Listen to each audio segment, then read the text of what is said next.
Hey guys, how you doing? Just doing a discussion, pretty much storyline, storyboard, discussion for Fast and Furious series. I know a lot of people got confused in some of the films, especially why Han came back for numbers 4, 5, and 6 when he died in 3. I'm just going to explain, why that is, why, things happen for a reason, why they happened in that order. So I'm just going to start off. So in the first one, the first movie pretty much set the characters. Dom and Mia were brother and sister, and Dom was dating Letty. O'Connor is a police officer undercover trying to get intel on Dom and his crew. Dom takes O'Connor in as one of his own after a race that O'Connor lost to him. At the end, Dom finds that Brian is a police officer and hates him. Brian lets Dom go. In the second film, Brian is on the run but finds himself making a deal with the FBI, which he partners with at the end of the film. Now, this is where it gets funny. Fast and Furious, Fast 5 and Fast 6 are all set before Tokyo Drift. It shows in the credits of number 6 a preview for 7 that Han gets killed, which happened in 3. Now it shows a man on the phone saying he is coming for Dom and his crew. Now after 3 films, no attempts were made on Dom or his crew by this man.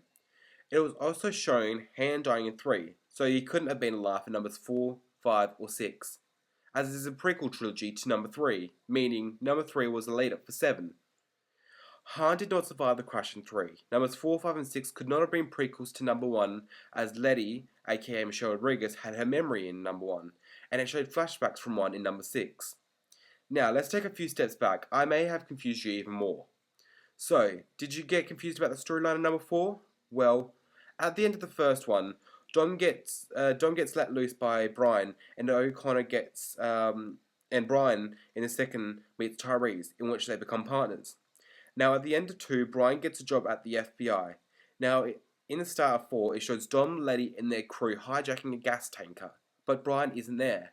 Now, this may result in the case that he left in the first one, but later in the film, it shows Dom and Brian speaking and working together to take down Drug Lord. Now, also, at the start, it shows Dom in Mexico. He gets a call from someone saying that Letty was murdered. He comes home for the funeral, and he wants to find the guy who did it. Now, O'Connor and the FBI are also after the same guy. Now, the guy who killed Letty was the right-hand man of the drug lord being chased up by the FBI. The drug lord is called Braga. Now, instead of Dom killing the right-hand man of Braga, he just goes straight for Braga. During the film, it shows me and Brian talking about their relationship, so that is why the prequel trilogy isn't before 1. Now, talking about right-hand men, numbers 2 and 3 were based off nothing according to fans, that they had no meaning.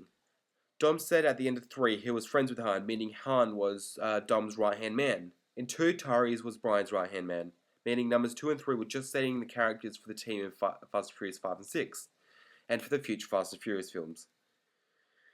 Now, to 3 movies, why did Dom all of a sudden want to stop running and be arrested? It's because he had nothing to work for anymore. Letty was presumed dead. Well, what about Mia? Now, why was it that Dom was sentenced to 25 years to life with an early parole and good behaviour, but then his crew broke him out of a prison bus? What was the point? It was so that when he got caught again, if he ever did, he would be sentenced to his original 25-year sentence, and no more. In the end, Fast and Furious 4, 5, and 6 is a prequel trilogy to number 3, and 3 was laid out for 7, meaning Han's death wasn't for nothing. Han's death was to pretty much get the villain for 7. That is all it meant. It wasn't we're going to kill Han off because he didn't have any meaning for the series anymore. It was just because they wanted to bring the villain in. So thanks a lot guys for watching. If you guys have any questions about the Fast and Furious series that you don't understand, put a message out in the message boxes down in the comments, and I'll definitely do a part 2 if there's enough comments. So thanks a lot for watching guys, and I'll see you guys later.